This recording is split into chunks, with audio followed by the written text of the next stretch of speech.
The first rays of sunlight had barely crept over the manicured hedges of Oakwood Estates when Michael Reyes knew something was terribly wrong. His morning coffee went cold, forgotten on the granite countertop, as he stood transfixed by the horror unfolding in his backyard. Where his meticulously maintained swimming pool had stood just yesterday, a gleaming oasis that had been the centerpiece of countless summer gatherings, now lay an uneven, roughly textured expanse of gray concrete. The sparkling blue water, the carefully tiled edges, the diving board he'd installed last summer for his kids, all gone. In their place was a crude, hastily poured slab that looked like it had been done by someone with zero construction experience. Michael's mind raced. This wasn't just vandalism. This was a calculated destruction of his property. His neighbor, Karen Hendricks, had always been a problem. A 62-year-old retired school administrator with more free time than friends, she had made it her personal mission to control every aspect of the neighborhood's appearance. Her weekly HOA committee meetings were legendary for their pettiness, her complaints as regular as the neighborhood's sprinkler system.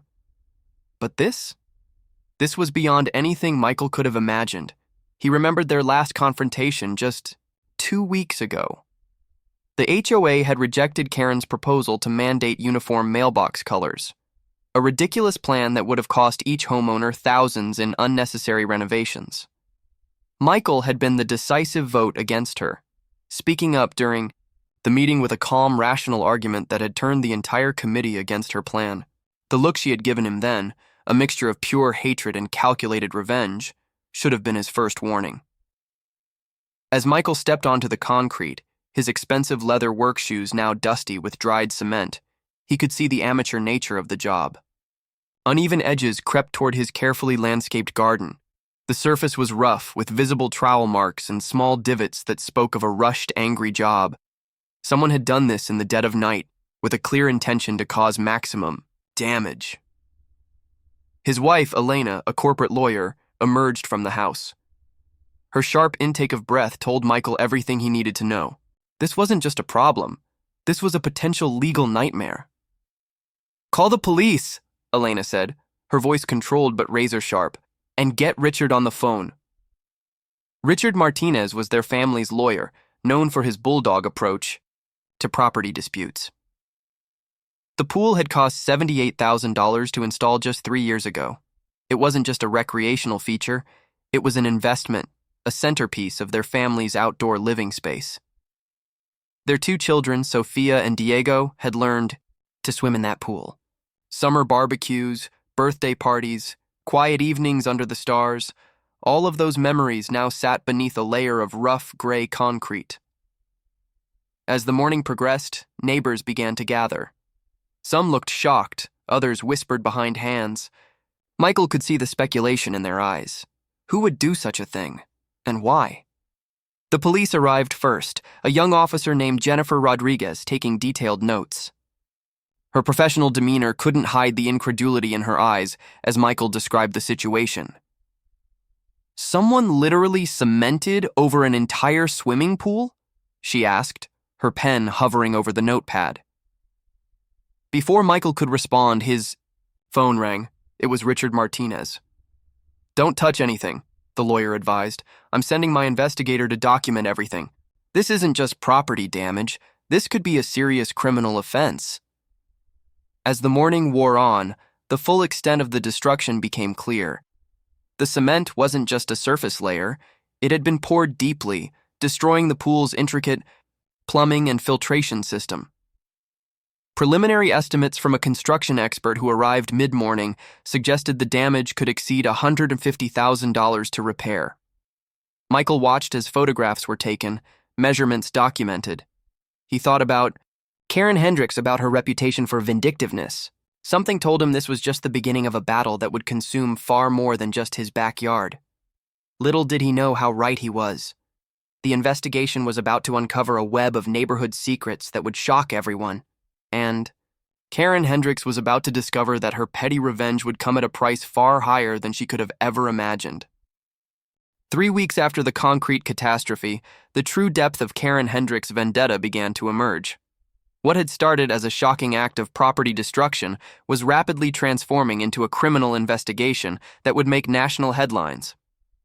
Richard Martinez's team had been meticulously building a case. Surveillance footage from a neighbor's security camera had captured a crucial piece of evidence: Karen Hendricks' distinctive silver Lexus pulling into her driveway at 2:17 a.m. on the night of the incident, her garage light flickering on and off in a pattern that suggested she was preparing for something. Forensic evidence was even more damning. The cement mixture was traced back to a specific batch purchased from a local hardware store, bought under Karen's name just days before the incident. Fingerprints found on discarded cement bags matched Karen's, and GPS data from her phone placed her near Michael's property during the exact time frame of the destruction. But the real bombshell came from an unexpected source. Margaret Collins, an elderly resident who had lived in Oakwood Estates for over 4 decades, contacted Michael's lawyer with information that would change everything.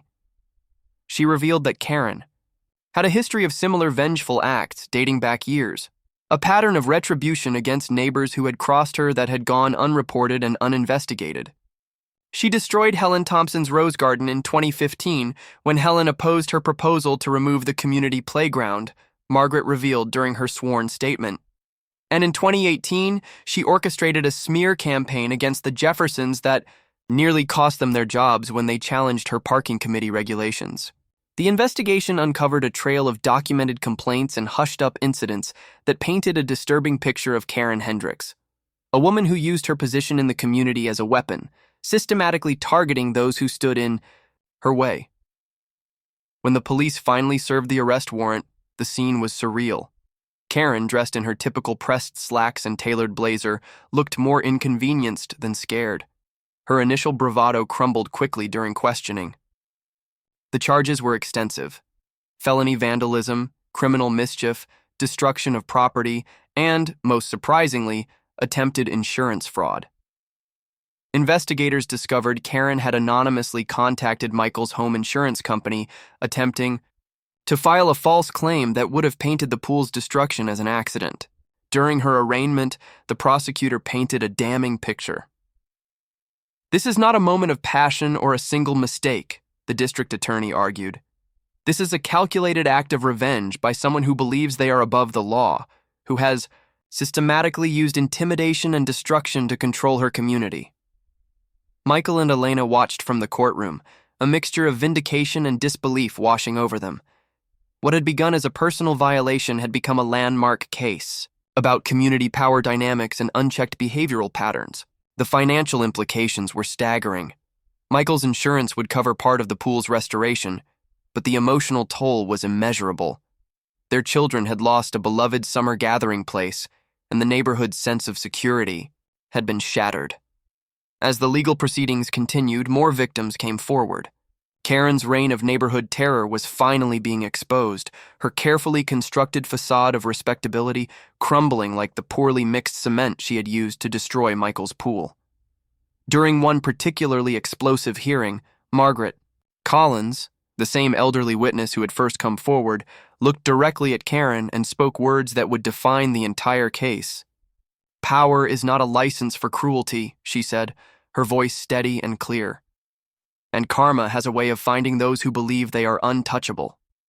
Karen Hendricks, once the most feared member of the Oakwood Estates HOA, now faced the very real possibility of significant prison time. Her mugshot, a far cry from her usual perfectly coiffed appearance, would become a symbol of unchecked neighborhood tyranny brought to justice. As for Michael and Elena, they were already planning to rebuild their pool. But this time, it would be more than just a swimming pool. It would be a testament to resilience, to standing up against bullies, and to the power of community when people choose to unite against injustice. The concrete might have temporarily destroyed their backyard oasis, but it could never destroy their spirit.